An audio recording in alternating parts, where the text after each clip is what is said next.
नमस्कार. मागच्या 2024 मध्ये आपण बऱ्याच व्हिडिओजमध्ये पैशांची ग्रोथ आणि सुरक्षा कवच या सिरीजबद्दल बोललोय. त्याचे सगळे व्हिडिओ अपलोड केलेले आहेत, किंबहुना अजून ती सिरीज पुढे चालू आहे.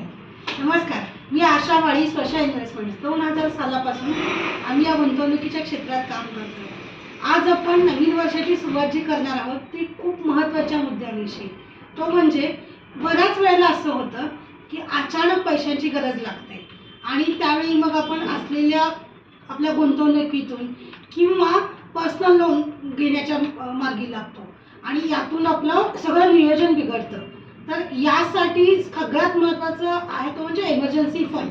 आता इमर्जन्सी फंड हा कसा काम करतो, तर तो तुम्हाला आधी कसा तयार करावा याबद्दल बोलू.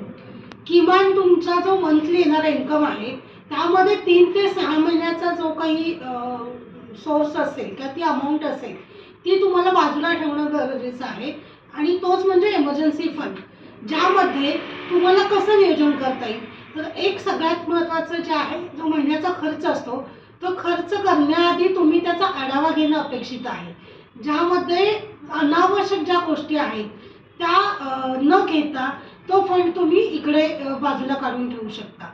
दुसरं महत्त्वाचं म्हणजे जे पैसे येण्याआधी तुम्ही खर्च करताय, उदाहरणार्थ क्रेडिट कार्ड, तर या गोष्टी आपण किती महत्त्वाच्या वस्तूंसाठी किंवा गोष्टींसाठी खर्च करतो हे एकदा स्वतः अवलोकन करणं.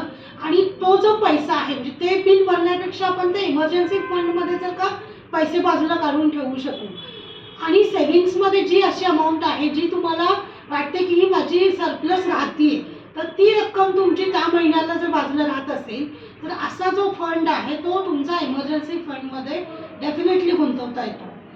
तो गुंतवल्यानंतर तुम्हाला त्या लिक्विड फंडमध्ये तो घातल्यावर तुम्हाला एक तर त्याच्यावरती व्याजही मिळतं आणि जेव्हा तुम्हाला तुमच्या अत्यावश्यक गरजेसाठी लागेल तर तिथे तुम्हाला तो वापरताही येतो. आणि यामुळे सगळ्यात महत्त्वाचं जे लॉंग टर्मचं गोल आहे, जे नियोजन केलेलं आहे भविष्याचं, इथे कुठेही खंड पडत नाही किंवा तुम्ही ते मोडण्याच्या किंवा तोडण्याच्या भानगडीत जात नाही. सो इमर्जन्सी फंड नेहमीच खूप महत्त्वाचं आहे, ज्यासाठी तुम्हाला प्रॉपरली नियोजन करणं गरजेचं आहे. आणि त्यासाठी अजून काही डिटेल्समध्ये इन्फॉर्मेशन हवी असेल किंवा काही डिस्कशन हवं करायचं असेल तर डिस्क्रिप्शनमध्ये दिलेल्या नंबरला कॉन्टॅक्ट करू शकता. So thank you so much.